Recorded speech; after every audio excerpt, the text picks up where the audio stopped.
എല്ലാ കൂട്ടുകാർക്കും നമ്മുടെ പുതിയ വീഡിയോയിലേക്ക് സ്വാഗതം. ഇന്നത്തെ നമ്മുടെ വീഡിയോ കുറഞ്ഞ ചേരുവകൾ കൊണ്ട് ആർക്കും വളരെ എളുപ്പത്തിൽ ഉണ്ടാക്കിയെടുക്കാൻ പറ്റിയ നല്ലൊരു മധുര വിഭവമാണ്. ഒരുപാട് ചേരുവകളൊന്നും ഇത് തയ്യാറാക്കിയെടുക്കാനായിട്ട് നമുക്ക് ആവശ്യവുമില്ല, എങ്കിലും കഴിക്കാനായിട്ട് നല്ല ടേസ്റ്റ് ആണ്. നമ്മുടെ വീടുകളിൽ ഒരു ഗസ്റ്റ് ഒക്കെ വരുന്ന സമയത്ത് അവർക്ക് പെട്ടെന്ന് തന്നെ ഉണ്ടാക്കി കൊടുക്കാൻ പറ്റിയ ആരും കുതിക്കുന്ന നല്ലൊരു വിഭവം കൂടിയാണ്. അപ്പോൾ എല്ലാവരും വീടുകളിൽ തയ്യാറാക്കി നോക്കുക. വീഡിയോ കാണുമ്പോൾ നിങ്ങൾക്ക് ഇഷ്ടപ്പെടുവാണെങ്കിൽ തീർച്ചയായിട്ടും നിങ്ങളുടെ വിലയേറിയ ലൈക്ക് തരാൻ മറക്കരുത്. അപ്പോൾ ഉടൻ തന്നെ നമുക്ക് നമ്മുടെ വീഡിയോ കണ്ടു നോക്കിയാലോ. ചവ്വരി കൊണ്ട് വളരെ എളുപ്പത്തിൽ നല്ലൊരു മധുരം തയ്യാറാക്കി എടുക്കാനായിട്ട് ഞാനിവിടെ അരക്കപ്പളവിലാണ് ചവ്വരി എടുത്തിട്ടുള്ളത്. ഇനി നമുക്ക് ഈ ചവ്വരി ഒരു ബൗളിലേക്ക് മാറ്റാം. ബൗളിലേക്ക് മാറ്റിയിട്ടുള്ള ചവ്വരിയിലേക്ക് നിറയെ തന്നെ വെള്ളവും കൂടെ ഒഴിച്ചു കൊടുക്കാം. അതിനുശേഷം കൈകൊണ്ട് നന്നായിട്ട് തന്നെ ഒന്ന് കഴുകിയെടുക്കാം. ചവ്വരി നല്ലവണ്ണം കഴുകി അതിൻ്റെ ആ ഒരു വെള്ളമെല്ലാം കളഞ്ഞതിന് ശേഷം ഒരു 10 മിനിറ്റ് നേരത്തേക്ക് ഒന്ന് കുതിർത്താനായിട്ട് മൂടി മാറ്റി വെക്കാം. ചവ്വരി കുതിർന്ന് വരുന്ന സമയം കൊണ്ട് ഒരു പാത്രം അടുപ്പത്തേക്ക് വെച്ചു കൊടുത്ത് പാത്രം നന്നായിട്ട് ചൂടായി വരുമ്പോഴേക്കും 3/4 ലിറ്റർ അളവിൽ പാല് കൂടെ ഒഴിച്ചു കൊടുക്കാം. ഇനി പാലൊന്ന് തിളപ്പിച്ചെടുക്കണം. അടിയിൽ പിടിക്കാതിരിക്കാനും വേണ്ടിയിട്ട് അടി ചേർത്ത് നന്നായിട്ട് ഇളക്കി വേണം തിളപ്പിച്ചെടുക്കാനായിട്ടും. അങ്ങനെ നമ്മുടെ പാല് ഒന്ന് തിളച്ച് തുടങ്ങിയിട്ടുണ്ട്. ഇനി നമുക്ക് ഈ പാലൊന്ന് താഴേക്ക് ഇറക്കി വെച്ച് കൊടുത്തതിന് ശേഷം ചവ്വരി ഒന്ന് വേവിച്ചെടുക്കാം. ചവ്വരി വേവിച്ചെടുക്കാനായിട്ട് മറ്റൊരു പാത്രത്തിൽ കുറച്ച് വെള്ളം വെച്ചിട്ടുണ്ട്.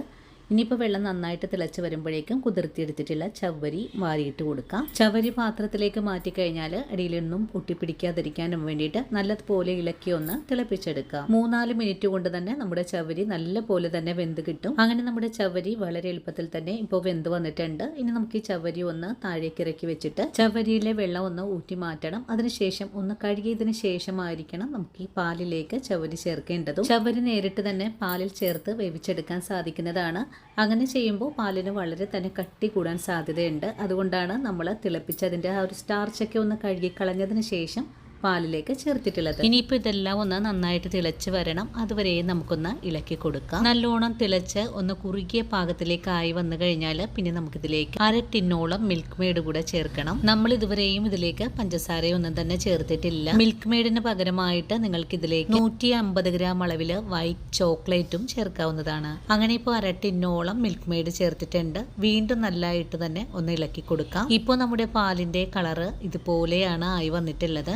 ഇനി ചവ്വരിയും പാലും ഒക്കെ ചേർന്ന് നല്ല കുറുകിയ പാകത്തിലേക്ക് ആയിക്കഴിഞ്ഞാൽ പിന്നെ നമുക്ക് ഫ്ലെയിം അങ്ങ് ഓഫ് ചെയ്ത് കൊടുക്കാവുന്നതാണ്. ഇനി നിങ്ങൾക്ക് കുറച്ചുകൂടെ മധുരം ആവശ്യമാണെങ്കിൽ കുറച്ച് പഞ്ചസാര കൂടെ ചേർക്കാവുന്നതുമാണ്. നമുക്ക് ഈ പായസം കുടിക്കാനുള്ള മധുരം മാത്രമേ ഉണ്ടാവൂ. നല്ലതുപോലെ കുറുകി വന്നിട്ടുള്ള പായസത്തിലേക്ക് 1 ടീസ്പൂൺ അളവിൽ ഏലക്കപ്പൊടി കൂടെ ചേർത്തിട്ടുണ്ട്. ഇനി ഉടൻ തന്നെ ഫ്ലെയിം അങ്ങ് ഓഫ് ചെയ്ത് കൊടുക്കാം. ഇപ്പോൾ നമ്മുടെ പായസത്തിന്റെ കളർ ഇതുപോലെയാണ് ആയി വന്നിട്ടുള്ളത്. അതുപോലെ നല്ല ക്രീമി ടെക്സ്ചറിലും ആണ് ആയി വന്നിട്ടുള്ളതും.